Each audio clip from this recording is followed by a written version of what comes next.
Star anchor సినీ నటి అనసూయ ఇటీవల తన ఇంట్లో వరుస శుభకార్యాలతో చాలా బిజీగా ఉన్నారు. సినిమాలు, టెలివిజన్ షోలతో బిజీగా ఉన్నప్పటికీ ఇల్లాలుగా తన బాధ్యతలు సైతం సక్రమంగా నిర్వహిస్తారు అనసూయ.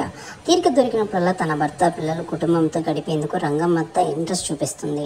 తాజాగా అనసూయ తన కుటుంబంతో కలిసి శ్రీలంకకు టూర్ వెళ్లారు.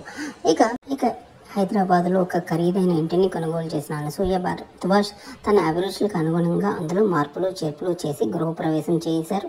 తర్వాత తన కుమారుడు ఉపనయనం కూడా జరిపించిన తర్వాత ఇక శ్రీలంకకు వెకేషన్కి వెళ్ళింది ఫ్యామిలీతో.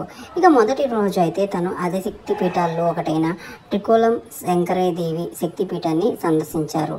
ఇక ఫస్ట్ డే చుడిదార్లో కనిపించిన అనసూయ ఆ వెంటనే రెచ్చిపోయి బిగినీ వేసుకుని టాప్ లేపేసిన అందాలతో స్విమ్మింగ్ పూల్లో కనువిందు చేశారు. భర్తతో కలిసిన రొమాంటిక్ మూమెంట్స్ని ఎంజాయ్ చేస్తూ కనిపించారు. ప్రస్తుతం దీన్ని సంబంధించిన ఫోటోలు సోషల్ మీడియాలో ఇప్పుడు నెట్టింట వైరల్గా మారాయి. తన ఇన్స్టా ద్వారా అప్ టు డేట్గా ఫ్యాన్స్కి అయితే షేర్ చేస్తుంది అనసూయ. ఈ నేపథ్యంలో తన భర్తలతో కలిసి పిల్లలతో కలిసి శ్రీలంకలో టాప్